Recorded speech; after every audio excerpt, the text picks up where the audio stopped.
శ్రీమాత్రే నమ. జయ గురు దత్తాత్రేయ నమ.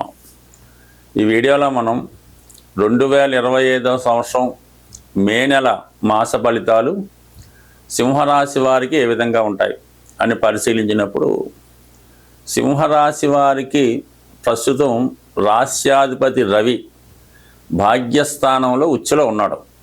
ఈ కారణం వల్ల ఈ రాశి వారికి ఈ నెల మొదటి 15 రోజులు చేపట్టినటువంటి ప్రతి కార్యక్రమం కూడా విజయవంతం అయ్యే అవకాశం ఉన్నది. వీరి యొక్క వ్యక్తిగత హోదా పెరుగుతుంది. ఎక్కడికి వెళ్ళినా మంచి గుర్తింపు, గౌరవం కలుగుతూ ఉంటుంది. ముఖ్యంగా విద్యార్థులు వారు పాల్గొనే కాంపిటేటివ్ ఎగ్జామ్స్లో కానీ ఇంటర్వ్యూలో కానీ చాలా వరకు సక్సెస్ పొందడం జరుగుతూ ఉంటుంది. ఒకవేళ ఈ రాశిలో ఉన్నవాళ్ళు చిన్నవాళ్ళు అయితే వారి యొక్క తండ్రి గారికి హోదా పెరిగే అవకాశం ఉన్నది. అలాగే వ్యక్తిగతంగా మీ కుటుంబ ప్రతిష్ట పెరుగుతుంది.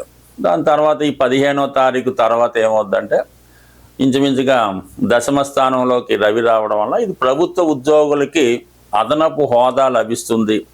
చాలా కాలంగా ఎదురు చూస్తున్నటువంటి పదవి లభించే అవకాశం ఉంది. అంటే ఏదైనా ఈ సింహరాశి వారికి సూర్యుని యొక్క స్థితిని బట్టి వీరి యొక్క జాతకం ఆధారపడి ఉంటుంది. ప్రస్తుతం గోచారం కూడా ఆధారపడి ఉంటుంది.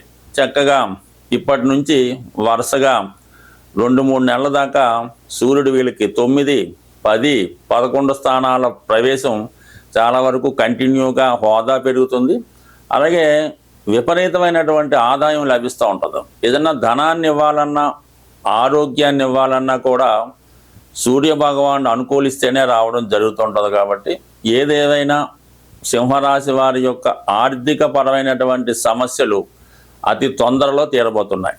ఇక దానికి ప్లస్గా గురుగ్రహం గత కొన్నాళ్ళుగా దశమ స్థానంలో సంచారం చేస్తున్నటువంటి గురువు ఈ నెల 14వ తారీఖు మిడ్నైట్ మిథున రాశిలోకి ప్రవేశించడం జరుగుతుంది. అంటే మీకు 11వ స్థానంలోకి గురువు రాబోతున్నాడు. ఇంకా 11లో ధనకారకుడు, మరి అదృష్టానికి కారకుడు, సహజ భాగ్యాధిపతి లాభస్థానంలోకి రావడం ఒక విధంగా జాతకుడికి జాక్పాట్ కొట్టినట్టే.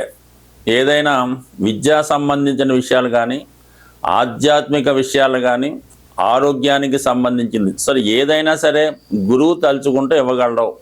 పైపెచ్చు లాభస్థానంలోకి రావడం అన్నది కంపల్సరిగా మీరు ప్రయత్నం చేయడమే తరువాయి రావడానికి రెడీగా ఉంటుంది. ఈ సమయంలో చేసినటువంటి పుణ్య కార్యక్రమాలు, పూజలు, పునస్కారాలు కూడా అనుకూలిస్తూ ఉంటాయి. అంటే కొంతమంది ఏదన్నా గ్రహచారం బాగలేనప్పుడు ఈ పూజలు చేసామండి, వ్రతాలు చేసాము, చాలా చేసామండి, ఏమీ పనిచేయదు అంటారు. కానీ గురువు యొక్క అనుగ్రహం ఉంటేనే మనం చేసినటువంటి పుణ్య కార్యక్రమాలు ఫలితంలోకి రావడం జరుగుతూ ఉంటుంది. అటువంటి గురువు ఎప్పుడైతే లాభస్థానంలోకి వచ్చాడో మీకు ఈ జన్మలో అంటే గతంలో ఈ జరిగిపోయిన సంవత్సరం అంతా కూడా ఏదైనా పుణ్య కార్యక్రమాలు చేసి ఉంటే అవి ఈ సమయంలో మీకు అనుకూలించడం జరుగుతూ ఉంటుంది.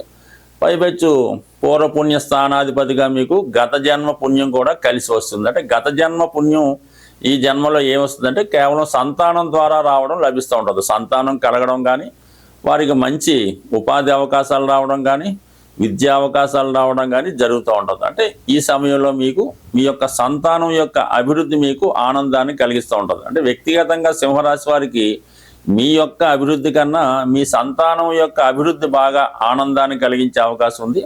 అది రాబోయే సంవత్సరం అంతా మీకు పుష్కలంగా లభించే అవకాశం ఉంది. సో ఇది అంతా బాగుంది. ఓకే.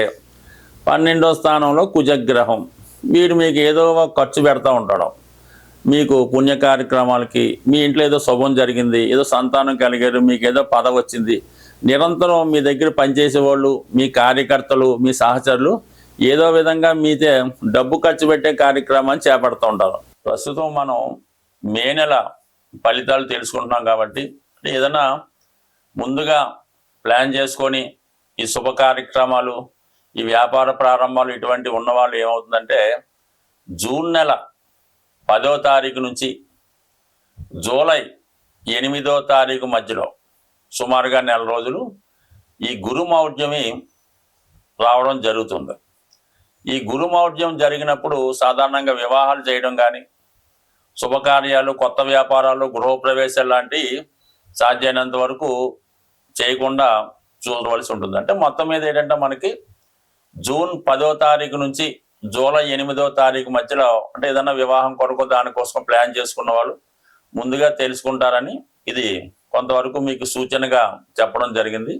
అందువల్ల ఏంటంటే ఏదైనా మీరు శుభముహూర్తాలు అలాంటివి ఏమన్నా ఉంటే మళ్ళీ మీకు జూలై 8 తర్వాత ఉండే అవకాశం ఉంది. అయితే మీకు మళ్ళా ఈ భాద్రపద మాసం, ఆషాఢ మాసం ఇవన్నీ ఉన్నాయి కాబట్టి ఈ పెళ్లి విషయంలో అనుకున్న వాళ్ళు ఈ మోడాన్ని కూడా గుర్తుపెట్టి దాన్ని బట్టి ముందుకెళ్తే మంచిది.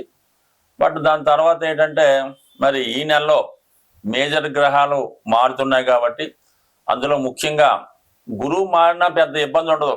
ఏదో మంచి చేయడం మొత్తం మీద ఎవరికి అపకారం అయితే కలిగించడు, కానీ ఈ రాహు కేతువులే చాలా వరకు ఇబ్బంది కలిగిస్తుంటాయి.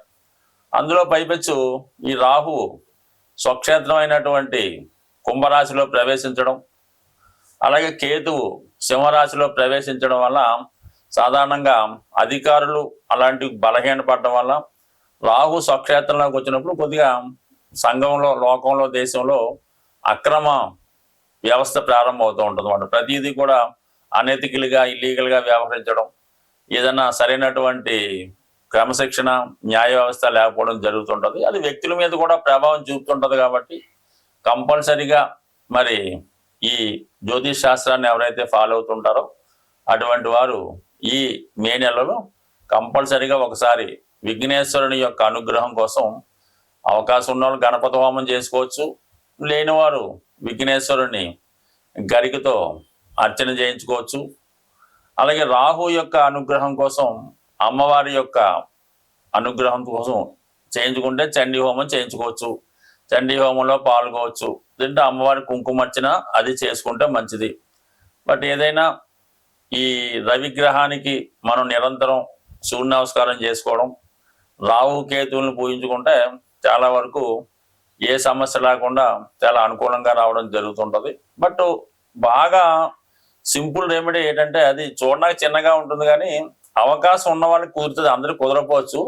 ఏదన్నా గోమాతని సేవ చేయడం వల్ల, అంటే మన గోశాలలో ఉన్న, ఎక్కడ రైతుల దగ్గర ఉన్నా సరే ఆ గోవు దగ్గర కొంతసేపు ఒక అరగంట 15 నిమిషాల్లో కాలక్షేపం చేయడం, ఆ గోవుకి సంబంధించినటువంటి ఆ పరిసరాలు శుభ్రం చేయడం, శుభ్రంగా గాలి తగలగా ఏర్పాటు చేయడం, ఏదైనా రకరకాల పదార్థాలు అక్కర్లేదు, కానీ ఎంతసేపు గోవుకి పచ్చగడ్డి పెట్టడం వల్ల చాలా వరకు అంటే గోవుని మీరు చక్కగా సంతోషపరిస్తే మీ గ్రహాలు మొత్తం పరిష్కారం అవుతాయి. అందువలన గోవుల్ని పెంచడం, పోషించడం, ఆ పెంచుతున్న వారిని ప్రోత్సహించడం కూడా, అందువల్ల ఏంటంటే ఏదన్నా గోశాలకి డొనేషన్ ఇవ్వడం లాంటివి చేయడం వల్ల కూడా గ్రహాల యొక్క అనుగ్రహానికి పాత్రలయ్యే అవకాశం ఉంది. స్వస్తి.